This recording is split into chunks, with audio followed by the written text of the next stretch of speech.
can get you to, man. Okay. How long is your speech? 5 to 7 minutes. 5 to 7. Welcome.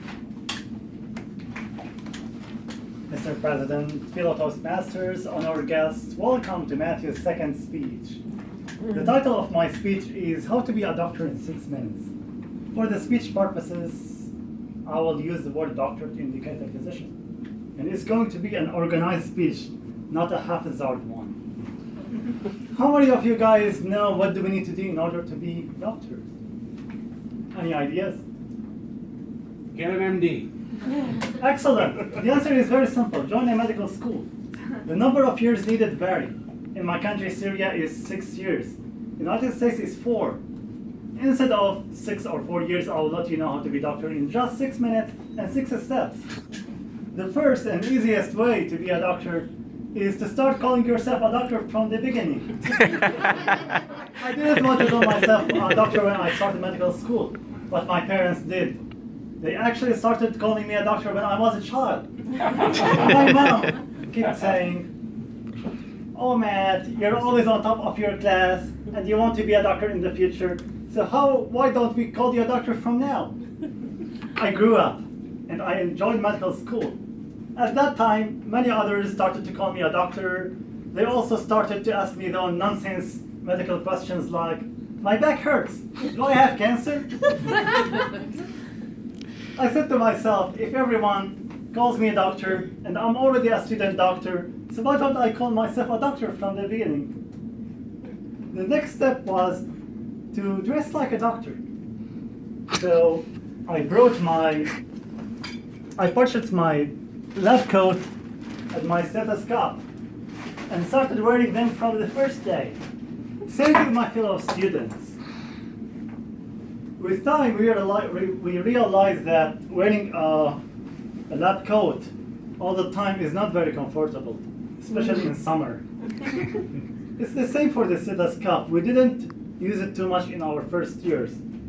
So it became, instead of like this, it became a part of my lab coat and later on, a part of my bag. Comes next.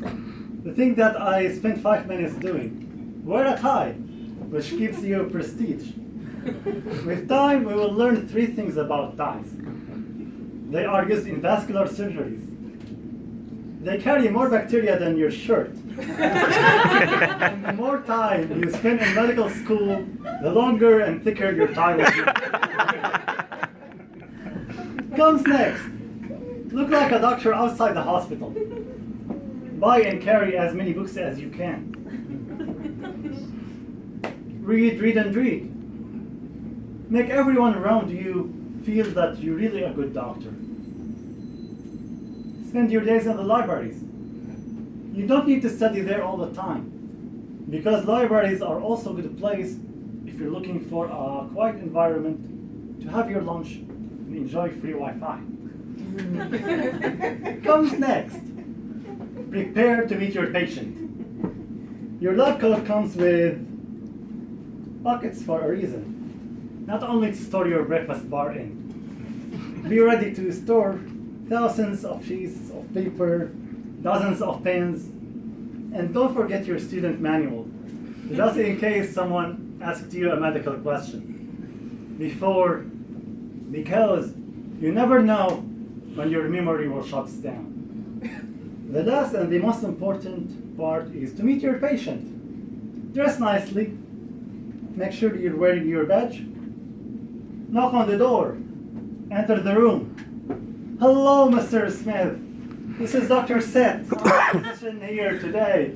How are you? How do you feel?" And then started asking them questions. What if you can't find a diagnosis? That's fine, because at the end you are going to tell them, "We're not sure, we need to run more tests in order to know more about you." What if the patient asks you a very challenging question? Tell them, "I don't know the answer for your question, but I can tell you about something different." This technique is also called the Donald Trump answering maneuver. What if the question was even more difficult? Then tell them, This is a very easy question. Even my attending knows. I will page her so she can answer you. After you're done with your question, ask the patient if they have anything else they want from you. Shake their hands again. Thank them. Exit the room like a victor. You're now a hero, and your mission is accomplished. They are very easy steps, right? Whether it's 6 minutes or 6 years, I want you to remember one thing. A Doctor of Medicine diploma is only a permit to continue learning. And the only way to continue learning is to practice, practice, and practice. I want you also to remember one more thing. The day I give a speech, there will be free candy. Please enjoy. And thank you very much.